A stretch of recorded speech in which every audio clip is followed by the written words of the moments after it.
구별 지도를 그려가지고는 아마 안 나올 거고 전국 지도를 놓고 그려야만 그 동학군들의 움직임들이 분석이 될 테니까 그런 점에서 더욱더 의미가 있지 않을까라는 생각을 해봅니다. 예, 그러면 다음 발표 토론으로 넘어가도록 하겠습니다. 동학농민혁명 관련해서 누구보다도 많은 연구를 하신 신영원 선생님의 선도안과 충북적 농민부 활동에 대해서 연세대학교 홍동현 선생님께 토론해 주시기 바랍니다. 예, 제 토론은 123페이지에 나와 있고요. 제 소속은 연세대학교 대학원이 아니고요. 제가 이미 횟수가 오래돼가지고 제적이 돼가지고요. 대학원생이 아닙니다. 대신 이제 저희 연세대학교 국학연구원이 있습니다. 그래서 국학연구원 연구원으로 재직 중에 있고요. 제 근무지는 거의 강진에 있는 다산실학연구원이라는 데가 있습니다. 거기서 다산 관련된 연구라든지 이런 것들을 하고 있습니다. 그런데 이제 중국이 동학이다 보니까요. 거기서도 이제 강진 지역이나 고흥 지역 동학 농민전쟁과 관련된 또 연구 논문들을 쓰기도 하고 그랬습니다. 그래서 거기서 이렇게 하다 보니까요. 그 지역에서 이제 지역과 관련된 그것들을 보다 보니까 예전에 그 큰 틀에서 봤을 때 못 보던 것들이 또 보이게 되더라고요. 그래서 지역적인 특징들이 하나하나씩 드러나서 재미있었던 기억이 있는데요. 이번에 신영원 선생님이 발표해 주신 이 성북과 충북 지역 동학농민 활동도 그런 측면이 있지 않나 하는 생각이 들었습니다. 그래서 여기 이제 제목이 재인식이라고 동학농민협의 재인식이라고 했는데요. 어쩌면 선생님의 논문이 이 큰 제목과도 딱 들어맞는 논문이 아닌가라는 생각이 들었습니다. 그래서 제가 이제 보시면은 앞 페이지는 제 나름대로 선생님 논문을 좀 그 특징별로 한번 정리를 해봤고요. 시간이 많지 않으니까 앞부분 읽지 않도록 하겠습니다. 그래서 다음 페이지에 몇 가지 제가 이제 정리한 특징들을 좀 더 부각시켰으면 싶은, 그러니까 보완 설명이 있었으면 싶은 생각으로 좀 적어보았습니다.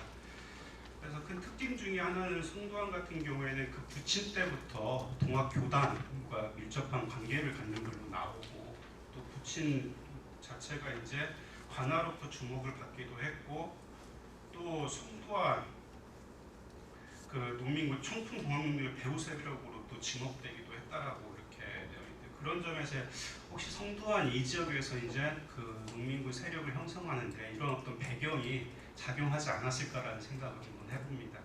그랬을 때 동학교단과의 그 성도안과의 관계가 상당히 밀접할 수 있지 않겠나 이런 생각을 짐작을 해보는데요. 근데 이제 정작 1894 농민전쟁 과정에서 보면은 동학교단과의 관계가 잘 드러나지가 않습니다. 오히려 교단, 우리가 이렇게 알고 있던 교단이 취했던 기본적인 어떤 입장과 정반대되는 모습들을 보이고 있는데요. 그래서 무장활동이라든지 선무사 정경원을 구류시킨다든지, 그래서 더 오히려 이제 관과 긴장관계를 오히려 더 이제 촉발시키는 그런 형태들을 보이고 있는데요. 혹시 이런 것들이, 그러니까 우리가 이렇게 알고 있던 교단의 어떤 농민전쟁에 대한 입장, 여기에 우리가 이제 다르게 볼 수 있는 측면을 이야기하고 있는 건지, 아니면 성도안이라는 인물이 아버지 때부터 교단과 밀접한 관계를 가지고 오긴 했었지만은 성도안 때 와가지고는 교단과 달리 독자적인 세력을 형성하고 있었던 건지, 그거에 대한 좀 추가 설명을 좀 부탁드리는 거고요. 그리고 두 번째는 그 전개 과정에서 가장 큰 특징 중에 하나가, 보통 우리가 이제 보면은 그 기존의 그 농민전쟁 그 전개 과정이 있는데요. 그리고 또 활동이나 이런 것들이 이렇게 익숙한 부분들이 있는데, 성도안 같은 경우에는 좀 약간 특별하더라고요. 그러니까 자기 근거지에서의 활동보다도 주변 지역을 왔다 갔다 하면서 활동하는 모습들을 보이고 있거든요. 그래서 이런 것들이 혹시 그 성도안이 그 지역에서 가지고 있는 어떤 특별한 어떤 역할이라고 하는 게 있어서 그런 건지, 아니면은 다른 어떤 이유가 있는 거예요. 선생님은 이제 유언발과의 어떤 사적인 관계, 이걸 가지고 이제 관동포하고 연관성을 설명을 그냥 하셨는데, 그게 아니라 혹시 다른 이유가 있었던 건 아닌지 생각이 들었습니다. 그래서 그거에 대한 좀 추가 설명 부탁드리는 거고요.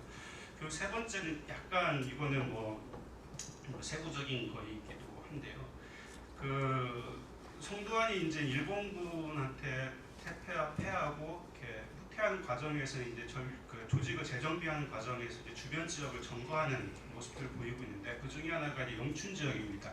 근데 영춘 지역은 이미 민보군이 결성돼 있어가지고 뭐 농민분들이 많이 이렇게 피해를 봤다라고 하고요. 또 영춘 지역을 그 영향력을 해주고 있었던 게 성도환과 친인척이었던 사람이었습니다. 근데 이제 성도환이 영춘을 점령했을 때 왜 민보군들의 그 대응이 없었는지, 그리고 성도환은 또 왜 그 민보군들에 대한 선생님은 여기 이제 그 성도환의 온건한 성향 때문에 민보군에 대한 보복이 없었다라고 이야기하는데 그런 게 아니라 혹시 다른 이유가 있었던 건 아닌지 잘 납득이 안 가가지고요. 혹시 이 부분에 대한 추가 설명도 부탁드리는 거고요. 그 네 번째는 그냥 이거는 이제 제가 거기서 있으면서 이제 가졌던 고민들인데요.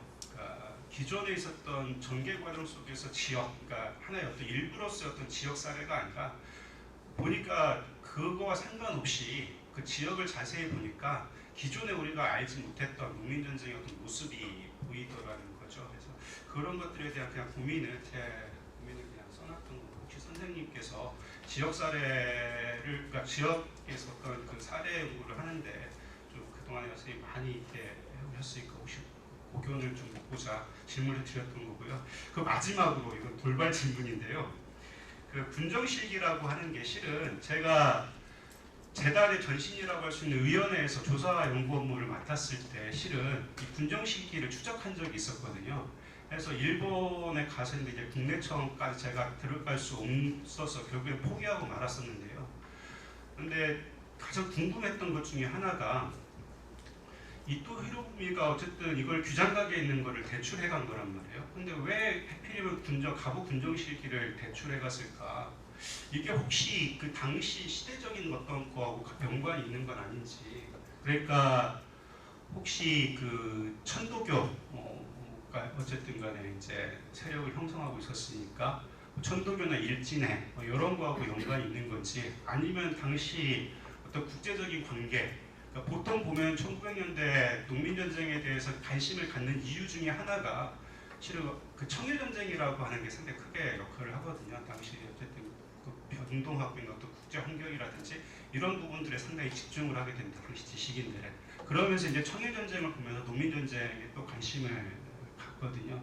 그래서 그런 맥락에서 이 가부 군정실기를 대출해 간 건지, 혹시 선생님이 조사하는 과정에서 이런 것들을 좀 알 수 있는 것들이 있으면 좀 부탁드리겠습니다. 예, 질문 감사합니다. 상당히 구체적인 질문들을 해주신 것 같은데요. 그뭐 성도환과 관련된 이야기는 혹시 나중에 황해도 쪽하고도 좀 어떻게 비슷한 그런 부분들이 있지 않을까 생각이 들어봅니다. 예, 그러면 답변 부탁드리겠습니다. 시간은 짧지만은 그 지도 얘기를 먼저 해야 되겠네요. 송작 선생님이 그 동학농민혁명 지도를 만들었으면 좋겠다 얘기하셨는데 그 방송으로 강의하려면 지도 같은 것이 많이 필요하죠. 네. 그리고 또 쉽게 당시 사정을 소개할 수 있는 그런 자료가 됩니다. 저는 전에부터 이 지도 만드는 것을 얘기를 해왔는데 이건 재단에서 해야 되지 않을까 싶거든요. 재단에서는 기념관도 운영을 하고 있고 또 연구 파트도 운영하고 있습니다. 기념관에서 매년 특별전을 하는데 한 해 특별전을 지도 주제로 해서 각 지역에서 있었던 여러 사건들을 지도에 표시를 해서 전시하는 그런 것을 해야 되지 않겠느냐. 그럼 그런 내용이 본 전시에도 일부는 그 교체해서 전시할 수가 있고, 또 이것을 책으로 묶어내면은 아주 좋은 그 지도책이 될 것이다 이렇게 생각하거든요. 그 시기는 한국사와 관련돼서는 그 19세기 이후 여러 가지 사회 변화라든가 또는 농민 환경 관련 동학의 창조와 전파, 그리고 1894년에 있었던 이 여러 가지 사건을 지역별로 소개하면 되겠죠. 또 서구 제국주의가 동아시아로 침범하는 데부터 시작을 해서 일본과 청국이 어떻게 대응했는지, 메이주유신하고 양문동까지 포함하고 그런 내용이 1894년에 어떻게 연결되는가, 이것을 다 포함한다면 한국 근대사, 현대사까지 같이 지도로 얘기할 수 있는 것이 되지 않을까 싶거든요. 이건 재단에서 해주었으면 좋겠습니다. 질문이 크게 그 네 가지인데 청풍 지역에서 그 성종연 관련된 그런 그 자료는 여기서 처음 본 겁니다. 그래서 그 천도교 관련된 그런 자료에 전혀 나오지 않기 때문에 이건 더 얘기할 수가 없는데 대략 추정한다면은 본래 이른바 은도기에 최시영이 강원도에 가서 숨어서 포교를 하게 되는데 그때 처음으로 강원도 밖을 나온 것이 단양이라든가 소백산 연안입니다. 그래서 아마 강원도 지역에서 활동했던 것하고 이 청풍을 비롯해서 단양 일대에서 활동했던 것하고 거의 같은 맥락으로 이해를 해야 되지 않을까 싶거든요. 여기서 세력을 갖고 난 뒤에 바로 그 소백산맥 연안을 따라서 경상도 북부 지역, 충청도 내륙 지역, 보은 이 일대까지도 퍼지게 됩니다. 그런데 구체적으로 어떤 인명을 통해서 됐느냐 이건 전혀 자료가 없어서 알 수가 없습니다. 그리고 영춘 지역에서 보복 관련된 얘기를 했는데 그런 사정을 보면 이해할 수가 있습니다. 민보군이 결성됐다고 하는 것은 이미 그 동학농민군의 주력이 격파돼서 활동을 못했던 때 얘기고 일본군이 들어왔을 때 일입니다. 그래서 피신하기 급급했습니다. 읍내를 점거했다고 하더라도 민보군을 찾아서 공격하는 이런 상황이 전혀 아니었다. 무기를 확보하고 양식을 좀 얻은 다음에 이리저리 피신하는 그런 상황이기 때문에 그거는 바로 이제 그 보고 못하는 그런 것도 있었고 또 저는 동학농민군이 하도 여기저기서 불지르고 사람 죽이겠다는 보고를 관측 기록에서 봤는데 사실 그런 거 확인해봤습니다. 그런데 거의 아닙니다. 대부분의 경우 일부 좀 과하게 활동한 그런 것이 있다고 한다면은 관군, 민보군, 일본군이 와서 더 많이 학살하고 더 많이 불태우고 했습니다. 이것을 잘 파악을 해야 되지 않겠는가 생각이 되지요. 지역사령부가 매우 중요합니다. 왜? 이미 동학농민혁명 전체의 과정은 다 알려져 있습니다. 초기부터 어떻게 시작되고 어떻게 그 결말졌는지 하는 것은 그 정부 측에서도 다 파악하고 있었고 일본 역사 그 학하는 사람들이 정리할 때 다 확인하고 있었고 김상기 선생이라든가 등등 초기 연구자들이 다 정리한 것 그 외에 달리 얘기할 수가 없습니다. 지금 새롭게 한다는 것은 각 지역에 있었던 새로운 그런 자료를 찾아내서 구체적인 내용을 밝히는 그런 사례연구고 이 사례연구가 축적이 되면은 그것이 전체 산을 밝히는 데 도움이 되겠지요. 문정실기가 일본에서 가져왔는데 그 어떻게 가져왔느냐 이토 히로부미가 가져간 것은 규장각 책하고 통감부에서 수집한 책 두 가지가 있습니다. 즉 규장각은 왕실 관련된 의궤라든가 아주 진귀하게 보이는 이런 책을 가져갔고 또 통감부에서 조선 통치에 필요한 그런 자료로서 필요하다 한 그런 것들 골라서 가져갔는데 그 중에 하나가 바로 그 군정 실기 이 열책인 것이죠. 그래서 그 별개로 가져간 거다. 그래서 이거는 일본 측에서 국내청에서 환수할 때 특별히 제공했기 때문에 들어온 것이지 처음부터 기록에 나와 있는 규장각 자료만 달라 하면은 그 자료만 줬을 겁니다. 예, 감사합니다. 혹시 뭐 보충 기록이 있습니까? 예, 감사합니다. 예, 그러면 다음 질의 토론으로 가도록 하겠습니다. 경상도 지역입니다. 예, 정진영 선생님 토론해 주시기 바랍니다. 예, 안녕하십니까. 정기정입니다. 예, 제가 이 토론문을 일찍 보냈는데 아마 이 수록이 되지 못하고 필지로 이렇게 진행했습니다. 2장 정도 A4 용지 2장을 요청해서 거기에 맞추느라고 하고 이렇게 의도적으로 작성된 것이니까 그 점을 이렇게 염두에 두시고 이렇게 보시면 좋겠습니다.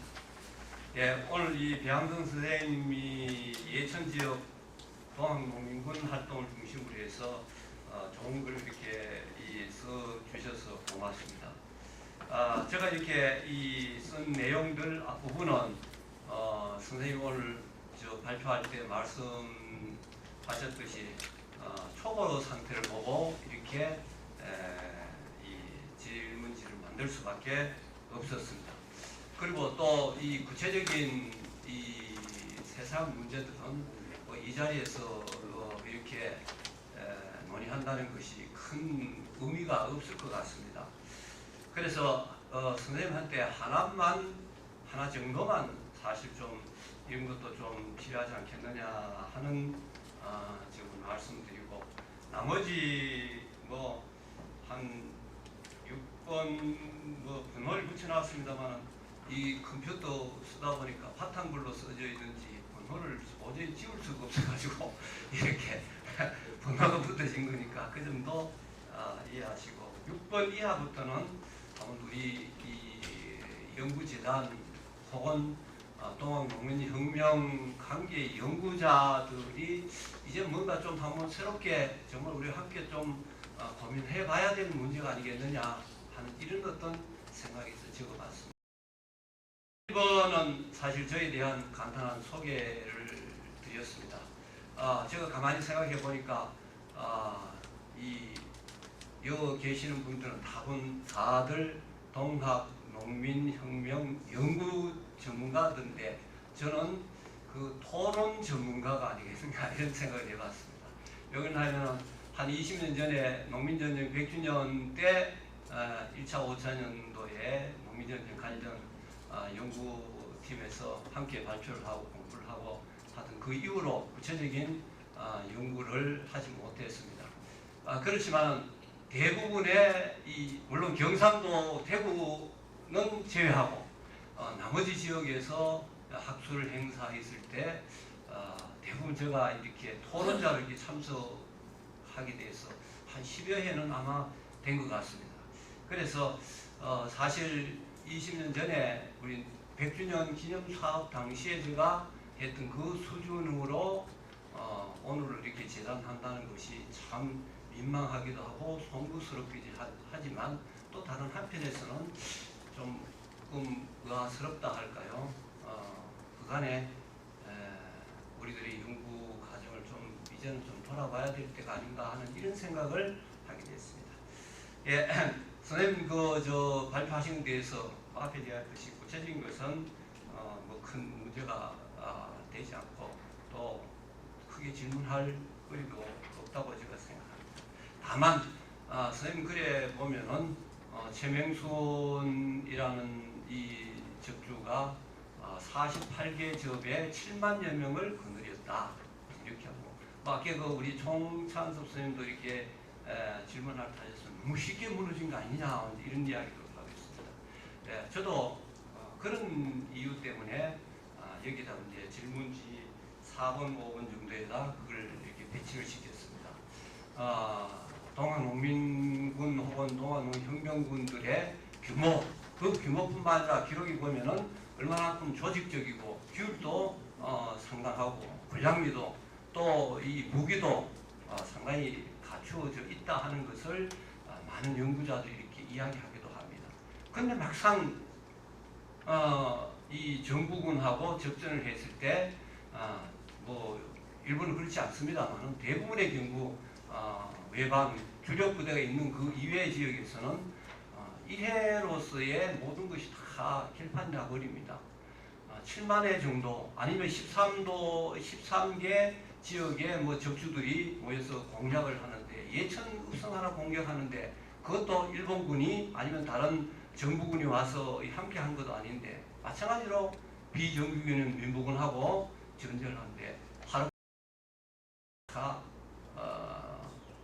뭐랄까요, 끝나버린다는 것은 뭔가 좀 문제가 있지 않겠느냐. 정말 농민군들이 그렇게 규모도 크고 조직적이고 체계적이고 그렇다면 그렇게 쉽게 패퇴하는 거 혹은 분리되는 것에 대해서 뭔가 구체적인 설명이 있어야 되겠다 하는 생각이 하나고, 그 다음에 그렇지 않다면은 우리 연구자들이 자료에 너무 현혹이 된다 할까요? 아니면은 동학농민군에 대한 지나친 애정으로 말미암아서 우리가 현실을 제대로 직시하지 못하는 것이 아니나 하는 이런 어떤 그런 이 생각을 해봤습니다. 그래서 요즘은 한 선생님이 혹시 이 보시는 가운데 조금이라도 또 언급을 해주셨으면 좋겠다 하는 생각입니다. 그다음 6번에는 뭐 전체적인 문제인데 제가 이렇게 이 발표 토론장 이렇게 널리 가보면은 지역별로 이렇게 도별로 주제를 이렇게 잡아서 접근을 하더라고요. 그때마다 참 왜 이렇게 농민군 활동을 도별로 이렇게 구역을 지어서 접근을 해야 되느냐 하는 이런 어떤 생각을 해봅니다. 물론 그게 필요할 때도 있습니다. 그게 전혀 필요 없다는 문제가 아니고 그러면 거기에 대해서 도별하면 도의 어떤 차이점이라든가 혹은 특수성이라든가 혹은 상호 연관성이라든가 왜 이렇게 해야 되는지 뭐 그런 좀 문제의식이 표출보고 혹은 그 제시되고 그게 어떻게 결과로서 이렇게 나와야 되는데 그런 것을 좀 찾아보기는 어렵고 그냥 도식적으로 이렇게 지역별로 도별 이렇게 하다 보니까 결국은 이 동아농민전쟁이 오늘 와서 이 뭐 본의 아니게 이 도별 혹은 지역별 무슨 경쟁이 하듯이 이런 그 비학문적인 어떤 문제로 이렇게 진행되는 그런 점들을 자주 보게 되는 겁니다. 그래서 왜 이렇게 가야 되는지 좀 달리 우리가 접근할 수 없느냐 하는 이런 문제를 생각해 봤습니다. 100주년 그 했습니다. 100주년 때는 주체가 누군지 주도 세력이 누군지 농민연대 성격을 어떻게 우리가 규명할 것이냐 이런 어떤 쟁점을 가지고 나름대로 이렇게 논쟁도 하고 구심도 하고 이렇게 했습니다. 그래서 지금 20년이 지난 이 마당에는 뭔가 그때 그런 쟁점이 지금 유효하다는 것은 아니지만은 뭔가 새로운 쟁점을 가지고 우리가 좀 연구를 이끌어 가야 되지 않겠느냐. 아니면 그게 아니라면은 정말 구조적이고 구체적인 어떤 좀 문제로서 접근을 해야 되지. 뭐 구체적이라는 것은 제가 이렇게 했습니다만 농민군들이 어떻게 무장했는지 그 무기는 어디서 왔는지 이런 문제 그다음 무기 체제는 어떤지 뭐 이런 것도 중요할 것이고 지역을 단위로 하면 강촌 제가 이거 해답을 요구하는 것이 아니기 때문에 조금 길어도 안 되겠나 이렇게 생각합니다. 하나밖에 제가 질문하는 게 없으니까 지역 단위를 들어가면 지역 사회의 동향 그러면 이게 농민군하고 민군하고 싸웠다면 그러면 양반들은 뭐 했노? 향리들은 뭐 했을까? 나머지 사람들은 어떤 입장을 취했을까? 어떻게 됐을까? 좀 구조적인 전체적인 틀 속에서 좀 봤으면 좋겠다. 이제 이런 생각입니다. 그다음 하나는 이 갑오 군정실기가 오늘의 총 주제인데 저도 이렇게 자료를 뭐 그냥 이 주마간상격으로 보니까 이렇게 도별로 들어가고 이러기보다는 하나의 단위 부대 이규태라든가 뭐 이두항이라든가 이런 사람들 진압군의 동선을 따라가면서 한번 정리를 하면 멋진 논문이 되겠다 이런 생각을 해봤습니다. 앞에 물론 뒤에 우리 왕영 선생님이 이 정부 뭐 진압 지휘체계 핵심을 이렇게 합니다만 지휘체계가 달리 정말로 이 선봉장을 중심으로 해서 단위 부대를 통해서 한번 접근을 해보면 또 다른 어떤 동아농민군을 이해하는 계기가 될 수 있지 않을까 이런 두서 없는 이 생각을 해봤습니다. 이상입니다. 감사합니다. 전체적인 토론 주제를 제안해 주신 것 같기도 하고요. 그래서 그것은 여기서 좀 토론을 하다 보면 시간이 안 될 것 같고 질문에 대한 답만 간단히 해주시기 바랍니다. 선생님 감사드립니다. 아까도 제가 말씀드렸습니다만 정리가 좀 덜 된 난잡한 글을 읽고 또 이렇게 좋은 또 질문들을 많이 해주셔서 죄송하기도 하고 또 감사하고 그렇습니다. 구체적으로 제 글에 대한 질문은 하나가 있다고 볼 수 있는데요. 농민군들이 여기 지금 자료상에 보면 최명순 같은 경우는 48개 대략 10만 명 정도의 이제 귀화를 거느리고 있었고 그 사람들이 총동원이 되어가지고 예천읍성을 공략을 했는데 말하자면 일본군 같은 우수한 어떤 화기를 가진 일본군들도 저쪽에 이제 말하자면 반농민군 측에 가담하지 않았는데도 불구하고 이렇게 쉽게 패퇴를 한 이유는 무엇인가? 너무 쉽게 져버리는데 이유를 좀 설명해 줘야 될 것 아니냐, 무엇이냐 이런 말씀인데요. 저도 참 아까도 잠깐 말씀드렸습니다만 과장된 것이 굉장히 많다고 보고요. 여기는 지금 이 기록도 지금 최명순이 직접 쓴 것은 아니고 이제 그 잡아가지고 문초를 하는 과정에서 이렇게 나온 얘기들을 갖다가 이렇게 소식을 전해놓은 그런 어떤 기록에서 나온 건데 그 대체적으로 관군들은 어쨌든 농민군들의 숫자가 많았다라는 식으로 얘기를 하는 것이죠. 얘는 일본군이 보고한 거하고 조선 관군들이 보고한 숫자가 이제 다르고 전과도 가급적이면 많이 올린 걸로 이제 보고를 하고 하는 그런 과장된 어떤 그런 보고들이 많았기 때문에 딱 믿을 수는 없다고 보고요. 그 다음에 제가 지금 자세히 기억은 안 납니다만은 김윤식, 운양 김윤식 같은 경우에도 농민군들과 일본군의 어떤 화력을 100대 1 정도로 이렇게 비교를 하고 있는 걸로 이제 볼 수 있는데요. 실제로 그런 정도의 차이가 났다고 봅니다. 그렇기 때문에 여기 지금 황해도 쪽에 아까 이영호 선생님 발표도 보면은 일본군 한 10명 정도 끌고 와가지고 뭐 그래 광고도 몇 명 있었겠죠. 그래가지고 수천 명 되는 70명 그렇게 해서 수천 명 되는 농민군들을 그냥 이렇게 쉽게 물리쳐버리는 이런 모습을 이제 볼 수 있는데 그 이게 예천에서의 전투에도 보면은 신영호 선생님도 잘 정리를 해놓으셨습니다만은 총소리가 나면 무서워가지고 도망가버리는 그런 것들도 현실이지 않은가 이런 생각이 듭니다. 그래서 이런 부분들은 조금 이렇게 좀 그런 게 있습니다. 이 선생님 말씀대로 농민군들에 대한 어떤 애정이 너무 강해서 막 이렇게 이제 좀 과정을 하고 이런 부분이 있는데 냉정하게 봐야 되고 제가 알기로는 외국에도 마찬가지로 최근에 제가 독일 농민전쟁에 대한 최신 연구를 봤는데 거기도 보면은 아까 신영호 선생님도 자꾸 말씀하셨지만 일단 이게 화력 싸움에서 상대가 안 되고요. 그 상대편하고 영주 측하고 그 다음에 그 잔혹한 보복이 우리보다 상상을 뛰어넘을 정도로 잔혹했더라고요. 거기는 보니까 대표적으로 한 게 눈알 뽑아 죽이고 손가락 자르고 이런 것들인데 그러니까 그런 정도 그는 좀 선생님 말씀드린다고 그 다음에 전체에 대해 가지고 이렇게 언급해 주는데 제가 그걸 답변할 수 있는 건 아니지만 아주 짧게만 말씀드리겠습니다. 선생님 말씀대로 뭐 다 일단 받아들이고요.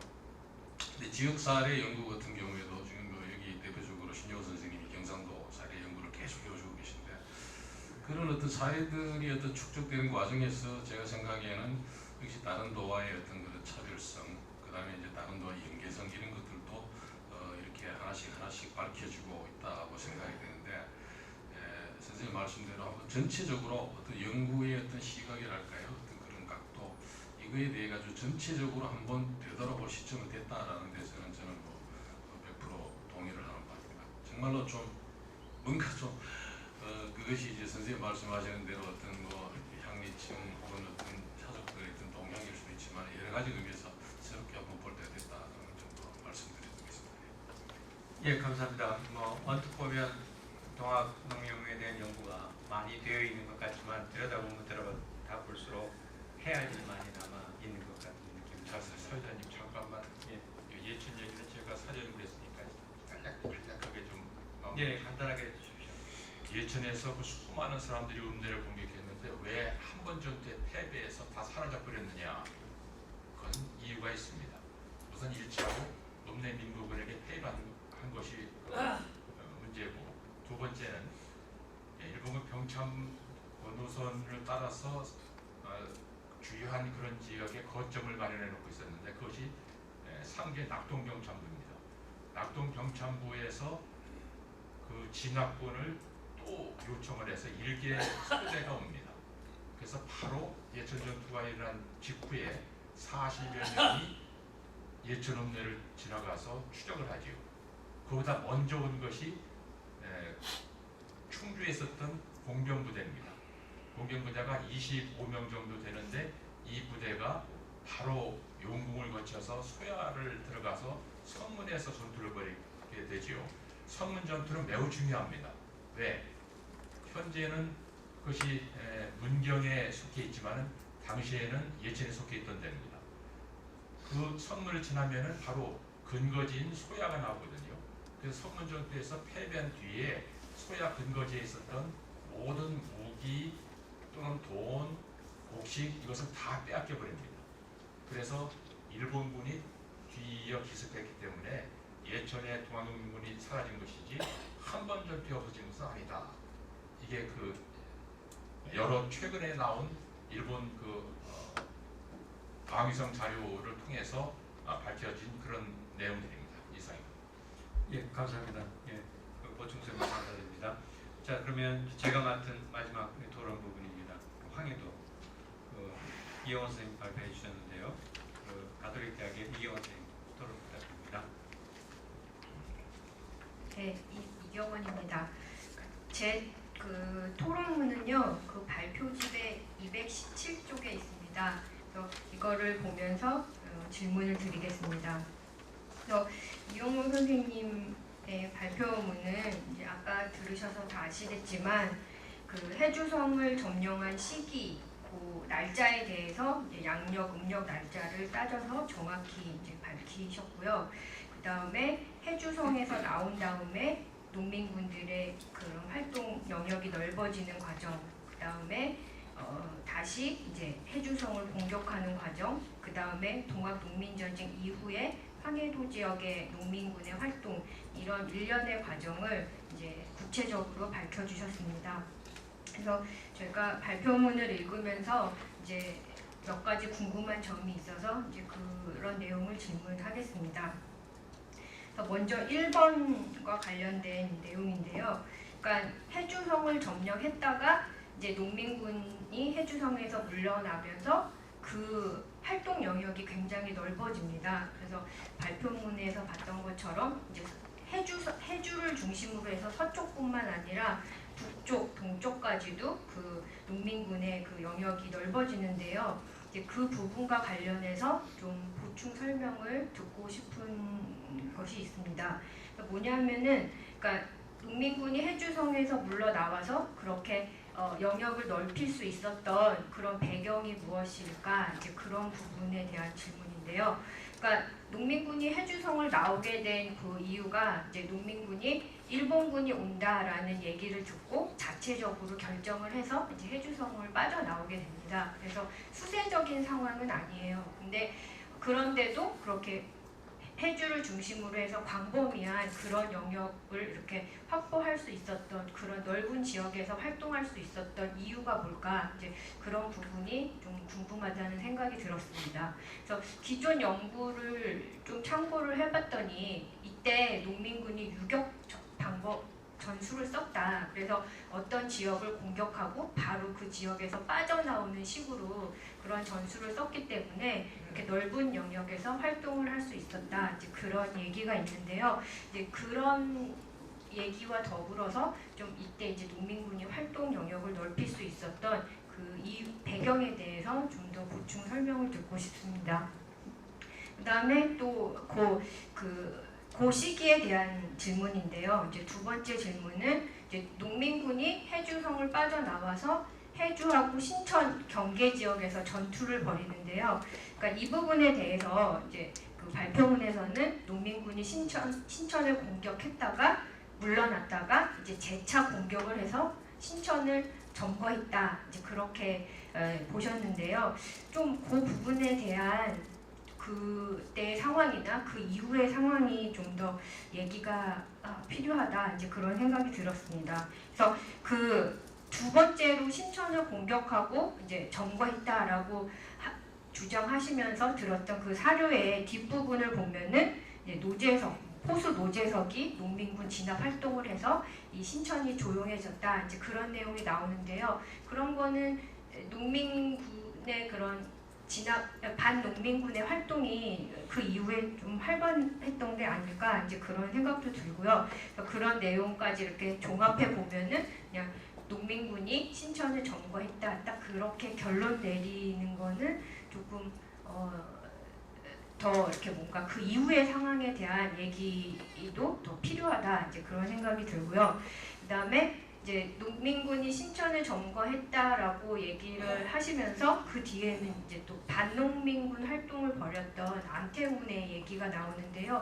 그런 이제 내용도 이제 농민군의 신천 점거와 반농민군의 활동이라는 그런 면에서 좀 상충되는 측면이 있다는 생각이 듭니다. 그래서 그러니까 농민군이 신천을 다시 그 공격을 하고 그 이후에 어떻게 점거를 했고 또 어떻게 반농민군과 대립하는 상황이 벌어졌는지 그런 부분에 대한 내용이 더 필요하지 않을까 그런 생각이 들었습니다. 그 다음에 2번은 이제 황해도 농민군의 변란적 성격인데요. 그러니까 그 황해도 지역의 농민군의 그런 성격으로 이제 변란적 성격이 강했다 그렇게 말씀하시면서 근거로 든 게 이제 도록입니다. 그래서 그 도록을 보면은 이제 그 관직에 농민군들을 새로 임명하고 있었는데요.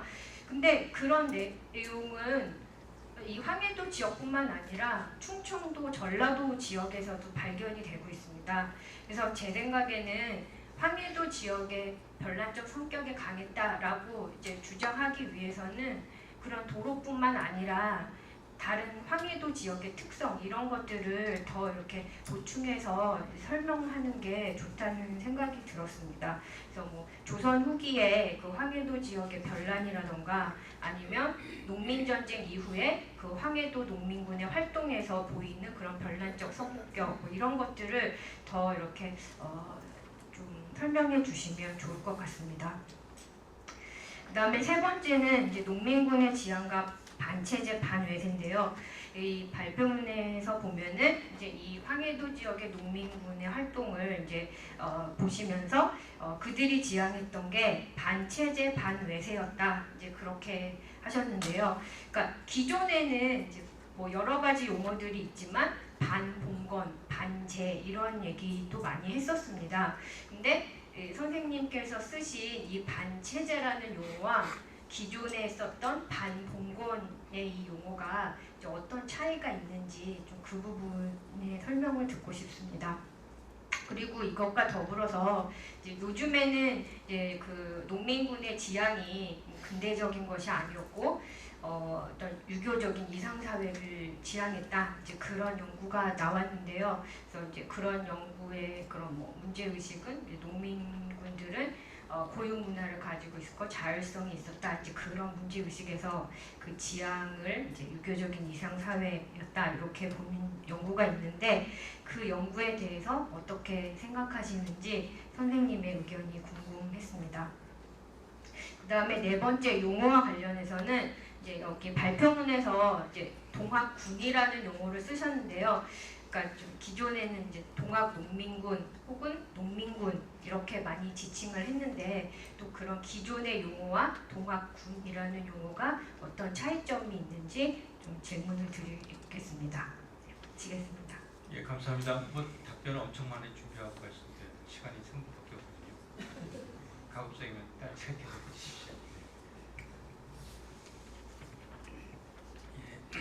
아까도 발표할 때도 시간이 없어가지고 간단하게 했는데 그 질문은 제가 발표하지 않은 부분까지 다 많이 돼 있습니다.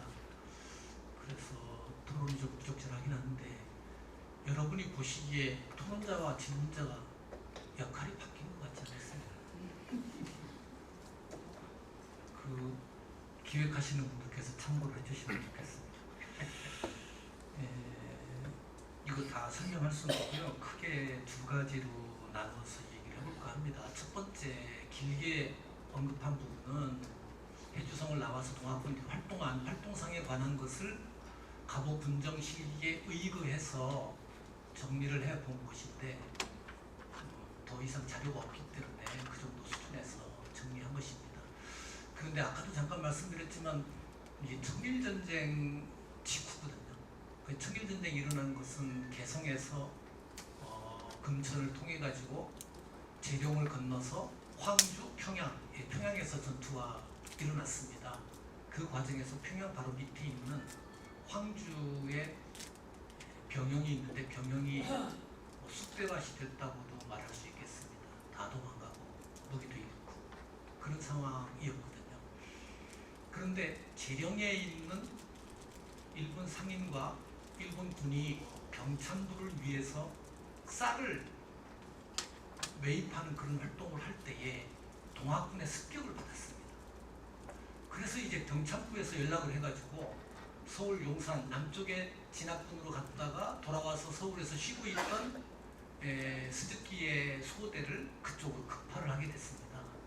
그래서 이제 재령 쪽으로 가보니까 이미 동학군은 흩어져가지고 동학군을 쫓기 위해서 사방을 갔는데 다 비어 있어요. 다 도망갔어요.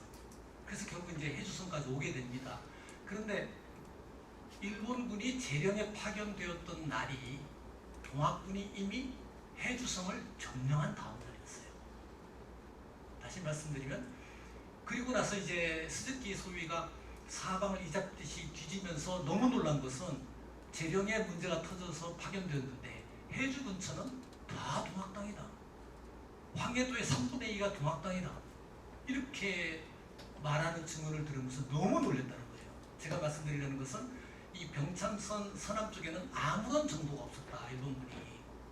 그런 말씀을 드릴 수가 있고 그 아무런 정보가 없었는데 그 정보에 대한 것이 이번에 갑오 군정실기를 통해서 상당 부분 밝혀진 부분이 있다는 말씀이고요.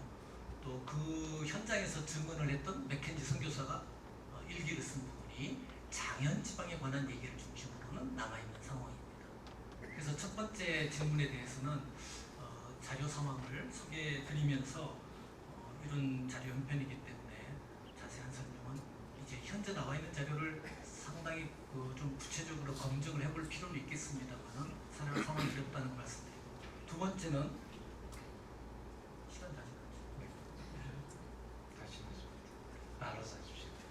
네, 두 번째 별난적 성격이 다 묶어서 말씀드리면 황해도의 특성이 뭘까라고 생각을 해봤는데요. 그래서 저는 동학군이라고 쓴 것도 이유가 있고요.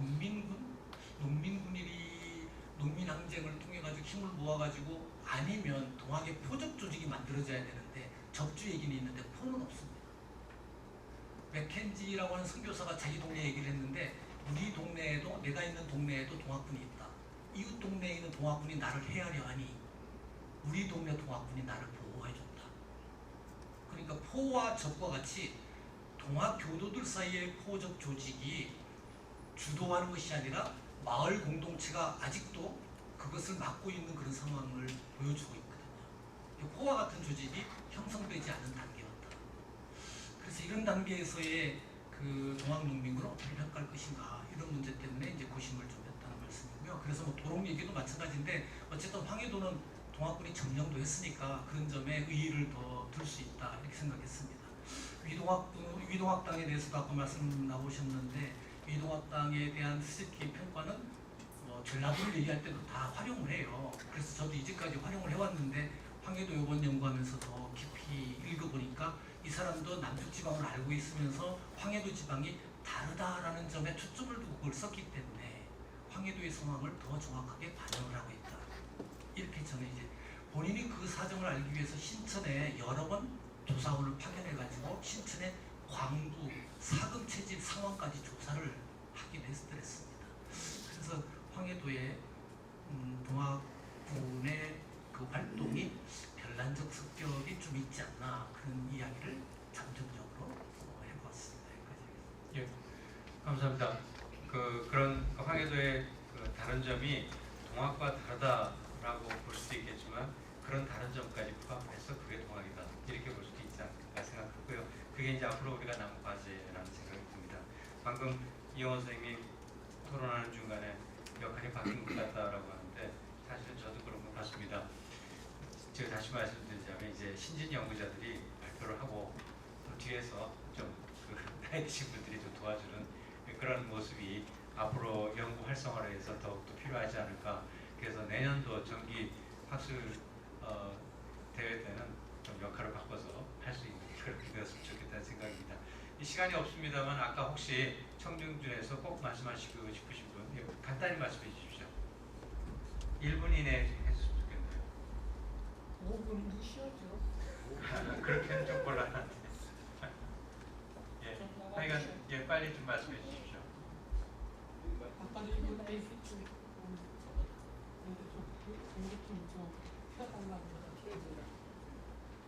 잡아달라는 카메라를 잡아달라는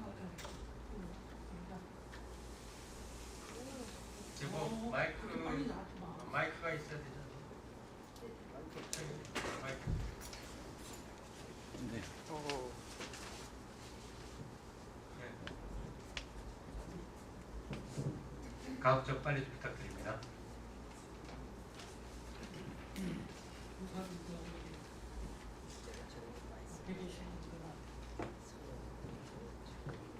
여기 이 문서가 좀 본인 소개를 좀 해주시고 말씀해 주시겠습니까?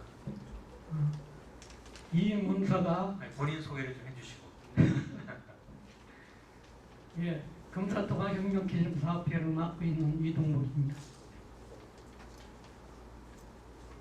이 문서가 2005년도에 금산에서 학문을 하고 계시던 분들이 두 분이 이런 문서를 저한테 전달을 해 주셨어요. 이게 뭔가 하니 제목은 금산동도 자교 내력기입니다. 금산동도 자교 내력기. 여기 시작이 1894년 3월 8일부터 기록이 시작이 되는 거예요. 근데 실제 기록은 9일부터 시작하는 건데 8일에 사람들한테 광고를 하는 거예요. 그러고 동도서 풍문을 발휘하는 거죠. 그것이 동도서가 지금 교수님들 다 알고 계세요? 예, 우리 이 교수님 것이 하시는데 동도서는 서장욱 선생의 지소를 얘기하는 겁니다.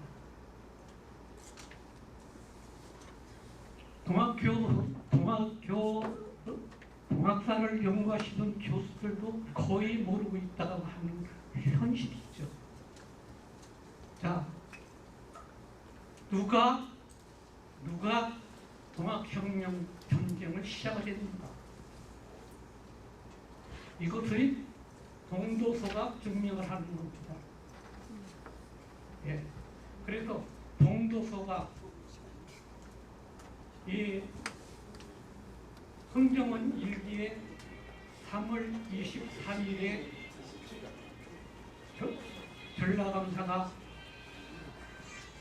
내용을 금산 봉기를 상소를 하죠. 그때 동도서 대장이 누군지를 알으니까 잡으면 되겠습니다. 그래서 그런 성정원 일기 기록이 있습니다.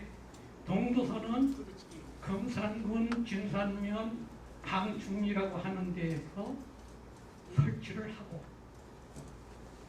그렇게 해서 3월 8일 그러니까 2월 하루쯤에는 전봉준 장군이 왕농민 전쟁으로 발전시킬 수 없다라고 하는 판단을 한 거죠. 그다음에 분들께서 그래가지고 2월 하순에 금산 동도서를 설치를 해서 금산에서 동도서 풍문을 발휘해가지고나 3월 9일 공지를 한 것이 최초의 금산 동학혁명 전쟁 시작입니다. 예, 잘하겠습니다. 이 역사를 알기 시작하기는 여기서 우리도 그러니까 선생님께서 지금 예. 이 자료가 최초로 공개되는 겁니까? 아니면 이 자료가 최초로 공개되는 겁니까? 아니면 다른 연구자가 연구를 한 겁니까? 최초의 연구자는 최영삼 선생님이시죠. 예, 이건 예. 제가 얻어서 예, 그러면 이 자료에 대해서 지금 다른 학자들이 볼 수 있도록 되어 있나요? 저 우리 금산동학혁명사업회에서 하는 기념사업회에서 학술 발표를 매년 해요. 예, 예, 알겠습니다. 그러면 이런 내용들을 예, 저희들이 또 연구자들에게 이렇게 소개해 주셨으니까 예. 이런 것들을 참고해서 좀 더 나은 발표를 할 수 그래서 있도록 확실하게 준비하겠습니다. 2차 동학혁명사는 금산동학혁명들이 역사 어차피 이제 그런 부분들을 설명해 줄 사람들은 연구자들이니까요. 예. 연구자분들께 좀 맡기는 게 좋을 예, 것 그것도 같습니다. 발표 다 저 예, 여러 번 논문 예, 예, 시간이 많이 지났습니다. 그래서 이런 도와주셔서 감사드리고요. 죄송합니다만 나중에 또 종합토론 시간이 있으니까 예, 그때 미진한 것들을 말씀하시기로 하고요. 오늘 일부 종합토론은 여기서 마치도록 하겠습니다. 예, 감사합니다.